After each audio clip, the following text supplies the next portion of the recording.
Why you're still tired even when you rest. You're still exhausted, burnt out, running on fumes when you're off the clock. This is for you.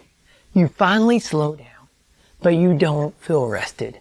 You took a vacation, but it felt like you needed a vacation from your vacation. You rested by the pool, but that quickly turned to planning for your next project again. You're off work, but your mind still has 1,000 tabs open. But what if your exhaustion has nothing to do with your schedule and everything to do with one principle and practice that you thought you understood? Well, stick with me, friend, because in this video, we're not just talking about rest.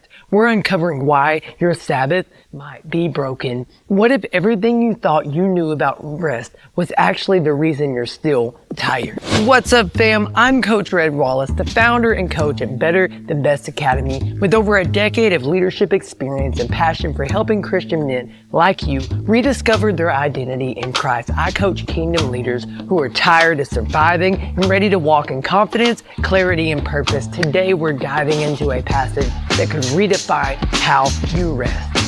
Let's set the scene. Mark 2:23-28. Jesus and his disciples are walking through grain fields on the Sabbath. And then there's these Pharisees, like legalistic religious hall monitors, calling him out. Why are you breaking the rules? And then Jesus says something that, if you really understand it, could change your entire relationship with rest. We'll unpack that in just a moment. He says, the Sabbath was made for man, not man for the Sabbath, and the Son of Man is the Lord of the Sabbath. What does this translate to? You're tired. Not because you're disobedient, but because you're still following tradition void of transformation. You're still following rules without relationship. Here's the real problem, friend. We've reduced rest to a nap or a vacation, but true rest is not a break in your schedule. It's alignment with the presence and pace of God. Most of us are still exhausted, not because we're lazy, but because we've made rest another religious task to check off. We don't rest to recover. We rest to prove, to look spiritual, to post the perfect peaceful moment. You know what I'm talking about. How many times have you did this for the gram? Are you resting your soul or just doing it for the gram? Are you unplugging or are you just performing downtime? But here's what science has uncovered, what scripture already knew. Your brain was built for sacred rhythms. When you pause and do nothing, something powerful happens. Your brain switches on the default mode network, a God-designed internal system that helps process your emotions, sorts through your thoughts like a filing cabinet, and restores your energy. It's like heaven's background software working while you're still. Not only that, but your nervous system, the part of you constantly living in fight or flight, finally gets a moment to reset. That rest and digest state, it's not optional. It's a divine design. Without it, your body breaks down. Your emotions overflow. Your clarity fades. Doing nothing isn't unproductive, friend. Listen to me. It's how your soul catches a breath. This rest is not as escape, but as alignment. Jesus didn't cancel the Sabbath. He became it. When you walk with him, you enter into rest. When you try to perform your way into peace, you'll burn out every single time. The Pharisees turned rest into a burden, into another religious obligation, but Jesus made it a blessing. And this is what we now know, even biologically, that your body runs on it built-in 90-minute rhythms called ultradian cycles. God literally hardwires you to need pauses. There is power in the pause, friend. Ignore them and you'll short circuit. But if you honor them, you'll flow in grace. You weren't made for nonstop hustle, toxic hustle culture that says sleep when you die. You were made for a holy rhythm. What he says next doesn't just rewrite the Sabbath, it rewrites your survival strategy completely. Because here is the tension. Religion says, earn your rest. Jesus says, I am your rest. Let's go back to what Jesus is actually saying. The Sabbath was made for man, not man for the Sabbath. He's saying rest wasn't created to control you. It was created to restore you. And when he says he's the Lord of the Sabbath, that's not just a title. That's a claim to authority over your soul, over your stress, over your schedule. Jesus defends the hungry and destroys hypocrisy. How quick are the legalists to condemn the hungry and how slow they are to feed them? Jesus isn't just responding to the Pharisees. He's confronting the spirit of religion. They turned the Sabbath into a system of control, not rest. And Jesus, in true kingly fashion, doesn't defend tradition. He defends his people. The Lord of mercy will never let the law of man override the love of God. And if you stick with me till the end, I'll share one practical challenge that's flipped the way dozens of my clients view Sabbath now, and it might just do the same for you. The sacred rhythm must serve the soul. The Sabbath was not a burden. It was a breath. It was not bondage. It was beautiful. The Pharisees had made the Sabbath holy in form, but hollow in spirit. Jesus reclaims it, not as religious ritual or routine, but as a sacred rhythm of restoration. The presence of the Lord is not interrupted by hunger. It is made manifest when he satisfies it. Where the Spirit of the Lord is, there is freedom, there is rest, not just merely religious rules. This is about kingdom authority. When Jesus references David, he's not just talking about hunger. He's making a royal comparison. David broke ceremonial law in a time of urgent need and was not condemned because his calling and covenant carried weight. Jesus is saying, if David could do that under the old covenant, what do you think the Messiah can do under the new one?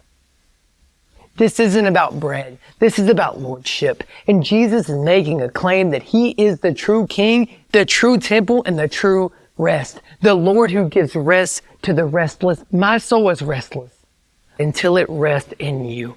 What is the Sabbath but the echo of eternal rest? The Pharisees kept the day, but not the delight. They obeyed the shadow, but missed the substance. Jesus doesn't cancel the Sabbath. He fulfills it. He becomes it. To be with Jesus is inner rest. To walk with Jesus, even through a grain field, is Sabbath in motion. Sabbath is not restriction, friend. It's about relationship with the one who gives rest. You weren't made for religion. You were made for relationship, for rhythm. There is a simple habit I started doing once a week that felt completely unproductive. I mean, high performing, type 3 in the Enneagram, if you even believe that stuff anymore. It felt completely unproductive at first until I started healing this part of me I didn't know was broken. And I'll share it in a second. But first, I want you to get this. Reclaim rest as a weapon. Rest isn't laziness. It's warfare on toxic hustle culture, microwave generations that are addicted to busyness. Every time you pause in God's presence, you activate your recovery system. That's sacred science. Your mind clears, your body slows, your spirit hears again. I mean, scientifically, you're lowering cortisol, reducing inflammation, restoring focus, and unlocking creativity. Spiritually, you're declaring war on the enemy of hurry.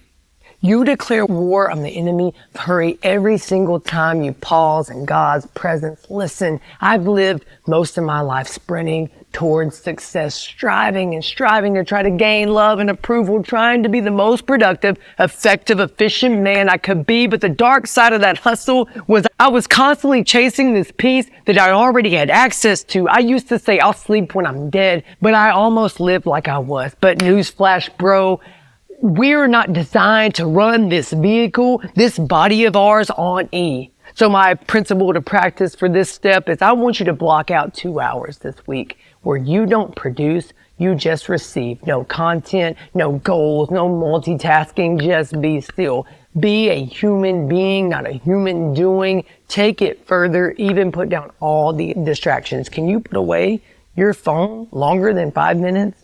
I want to challenge you to do that this week. And then number 2, we must break the rules that break people.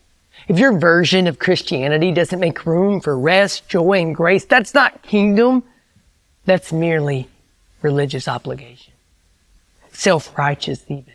This may be a hot take, but what if we challenged the rules that weren't even from God and truly stepped into our purpose and calling? So the action, the principle to practice here is choose one man-made rule you've been carrying or you've been a slave to and let it go. And then the third way, simple, practical way, honestly probably the best way, and I mentioned a little bit of it in a previous video. You can watch deeper here, the unrushed urgency, but we must walk at Jesus' pace. One of the worst things we can do is be doing the Lord's work completely void of the Lord of the work, the Lord of the Sabbath. We could be in the Sabbath and not be with the Lord of the Sabbath. The grain field wasn't a shortcut. It was a lesson in rhythm. So the principle to practice here is start your morning with this simple prayer. Jesus, help me move at your pace today, not just my own. Rest isn't the pause between your real life. It's where your life gets real. So let me ask you, where in your life have you turned rest into a performance?